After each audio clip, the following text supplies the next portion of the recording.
Hey, what's going on? Jason here, and this is the final video in this section. But so I really wanted to kind of talk about conditional logic versus goals, kind of the pros and the cons of each.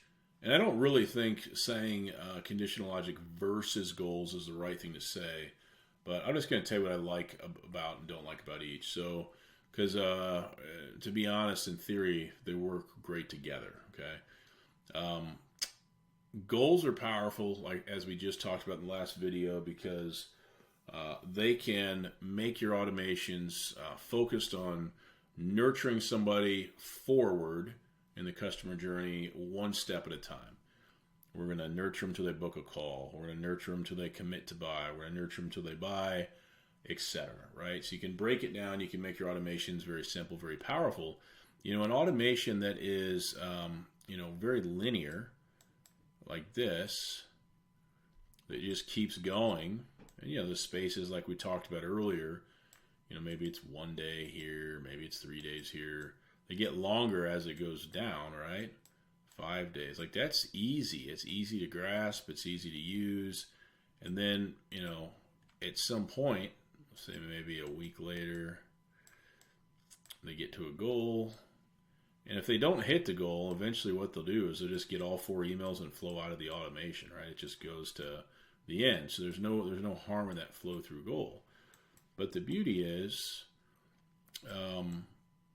if people take that action we want here, in 10 minutes they're skipping the rest and they're leaving. So goals are very efficient. They make your automation simpler, and the experience on the customer side is just really good. What would be some bad things for goals? Some cons. I think you can get yourself into trouble with them if you don't know what you're doing, right? If you start putting goals at the top of the automation, if you start putting 3 or 4 goals, people can do some crazy stuff jumping around and get, same things multiple times. You got to be careful with them. You got to logically work through what you're trying to do. I would say that's probably the downside, but overall, they're fantastic. Now, conditional logic is great as well, but the mistake, like what I used to do before I did goals, I'd be like, all right, in this case, did the person, send them an email, booking a call? We're going to follow this model here, right? Wait a day. Did they book it? Yes or no, right? So, yes. And if they did, end. And if no, we just keep repeating, right? So it becomes complex. So if it goes to no, then it'll send another email, and then it's the same thing, more conditional logic. And it keeps checking every couple days, and it works through the same thing. So you can do the same thing, but the problem is, let's say somebody's down here, and you send them an email, and they buy that day. Otherwise, it just takes them longer to exit the automation. So you can still do it with conditional logic, but the automation, is more complicated, and it just takes people longer to get out of automation. So goals they build a lot simpler automations. They're cleaner and they're faster.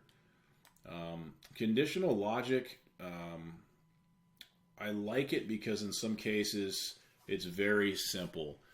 Is the person, do they meet this condition? If yes, get them out of this automation.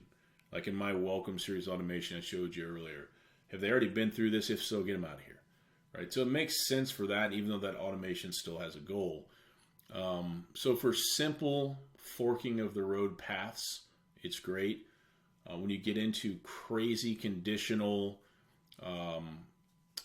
crazy conditions and things like that for your conditional logic, just like your goals, you can do the same thing, but people can really overcomplicate stuff and get stuff really, really just overwhelming, and then they can't fix it or can't figure it out, or if something's not working, they can't figure out what it is. So I think goals are more powerful. I think they're cleaner. I think they're faster. If I could only pick one, I wouldn't want to only pick one, because there's too many scenarios where conditional logic in its simplest form can clean up the contacts who remain in the automation downstream. And then goals, once they do what we want, get them out. So there's kind of your pros and your cons for both. Once I started using goals, I never looked back. I'll never replace goals with conditional logic, this older style, this is no reason to. It's much easier to learn. It's much easier to use and teach others. Okay. So those are the big things to think about. I hope you use both. But remember, keep it simple. All right, that's all I've got in this video. Hope this section was helpful for you. See you in the next section.